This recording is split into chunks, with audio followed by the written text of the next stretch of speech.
Seorang bishop atau uskup melakukan perjalanan lintas benua dengan sebuah kapal. Setelah tiba di kapal, ia diberitahu bahwa dirinya akan berada dalam satu kabin dengan seorang pria dengan penampilan yang di matanya cukup menyeramkan. Ia segera disergap oleh perasaan tidak nyaman. Syakwasangka negatif pun bertebaran di dalam kepalanya. Ketika berjumpa, mereka berkenalan singkat, lalu masing-masing sibuk meletakkan barang-barang bawaannya dalam sunyi. Setelah pria itu keluar dari kabin, Bishop berpikir-pikir untuk menitipkan saja barang-barang berharganya di meja bagian pendaftaran penumpang, sebab pada zaman itu belum ada safety box seperti sekarang. Pada waktu menanyakan kemungkinan menitipkan barang-barangnya itu, Bishop ditanya apa alasannya. Lalu ia menjawab bahwa ia tidak mengenal pria sekamarnya itu dan merasa tidak nyaman meletakkan barang atau meninggalkan barang-barangnya di dalam kabin. Sesudah itu, petugas di belakang meja pendaftaran penumpang menganggukkan kepala, menyetujui untuk menerima penitipan barang itu, sambil berkata, "Baiklah, saya akan menyimpannya di sini, Bishop." Barang milik orang itu juga dititipkan di sini dengan alasan yang sama. Tentu saja Bishop terkejut dan malu, sekaligus memperoleh sebuah pelajaran. Di setting perjalanan Yesus menuju ke Kalvari atau Bukit Golgota, kita menyaksikan dua sikap ekstrim dari manusia. Pertama, ialah orang-orang yang sibuk menghakimi Yesus, mulai dari menuduh, memfitnah, mencela, meneriaki, memaki, sampai dengan menghina dan menghujatnya. Kedua, ialah orang-orang yang menangisi atau meratapinya. Sebenarnya, itu merupakan gambaran tentang kehidupan ini, bukan? Berhadapan dengan sebuah insiden, kejadian, kasus, persoalan, atau situasi di hadapannya, kebanyakan manusia entah cuma sibuk menghakimi atau sekedar meratapi. Yang menghakimi bisa mulai dari yang paling halus, penuh sikap curiga dan sinis, sampai dengan sikap yang paling kasar, brutal, dan bengis. Sedangkan yang meratapi sibuk menyesalkan itu dan ini, berandai-andai semuanya tidak terjadi dan menangisi kondisi. Namun, baik sikap menghakimi maupun meratapi, yang pasti objeknya adalah pihak lain. Sasarannya adalah pihak di luar dirinya. Kesalahan atau ketidakberesan yang patut ditanggapi selalu ada pada orang lain atau keadaan sekitar. Di tengah perjalanan menuju penyalibannya, secara mengejutkan terdengar ucapan kenabian yang keras di bibir Yesus yang penuh dengan luka itu kepada putri-putri Yerusalem agar menangisi diri sendiri.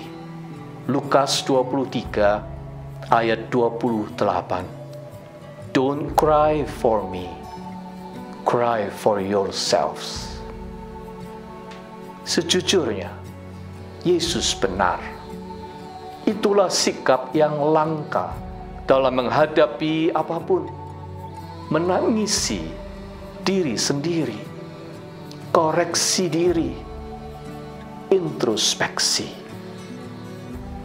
Manusia selalu sibuk menghakimi atau meratapi, bukan melakukan introspeksi. Betapa berbedanya wajah kehidupan ini. Andaikan sebagai ganti menghakimi dan meratapi, manusia bersedia dengan rendah hati mulai terlebih dulu dengan introspeksi. Menengok ke dalam hatinya sendiri, jujur pada diri sendiri, berkenan mengakui sejauh mana kontribusinya, entah disengaja atau tidak, terhadap situasi yang terjadi. Mengapa kemelaratan di muka bumi ini terus berlanjut-lanjut? Sesungguhnya karena lebih banyak orang yang hanya bisa tunjuk jari mengadili siapa yang bersalah, atau yang hanya meratapi keadaan tanpa berbuat apa-apa. Anak-anak nakal tidak bisa hanya dihakimi atau diratapi, sebab kenakalan mereka selalu terkait dengan sesuatu yang dilakukan atau tidak dilakukan oleh orang tua mereka. Diperlukan kebesaran hati untuk introspeksi dan berbenah diri. Konflik keluarga sering meruncing karena tidak ada pihak yang bersedia introspeksi. Semuanya mau mengadili, menyalahkan, mencela, mengkritisi, atau hanya meratapi yang telah terjadi. Padahal yang dibutuhkan adalah introspeksi dan koreksi diri.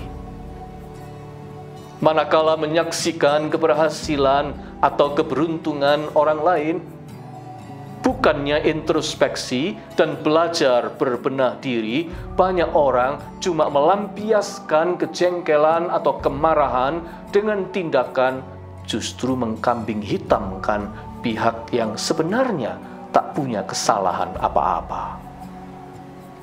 Bishop di dalam cerita tadi belajar sesuatu dari pengalamannya. Pada saat ia berprasangka buruk dan melakukan penghakiman terhadap teman satu kabinnya, serentak dirinya pun dihakimi dengan standar dan penilaian yang serupa. Bishop diingatkan kembali akan pentingnya menengok kepada diri sendiri. Introspeksi memang tidak mudah. Oleh karena itu, langka, jarang orang rela melakukannya jika tidak didorong dengan sengaja. Sesuatu yang rupanya against our nature. Tetapi, introspeksi sangat berharga untuk dipelajari. Karena sesungguhnya, kesediaan untuk melakukan introspeksi adalah jawaban untuk banyak persoalan di dalam hidup manusia. Dan pada akhirnya, itu akan ikut menentukan wajah kehidupan ini. Masa Prapaskah merupakan momentum yang baik sebagai pengingat bagi kita akan pentingnya melakukan introspeksi. Lamat-lamat kita masih mendengar suara Yesus berkata, "Don't cry for me, cry for yourselves." Ya, Dia ingin kita belajar menangisi diri sendiri.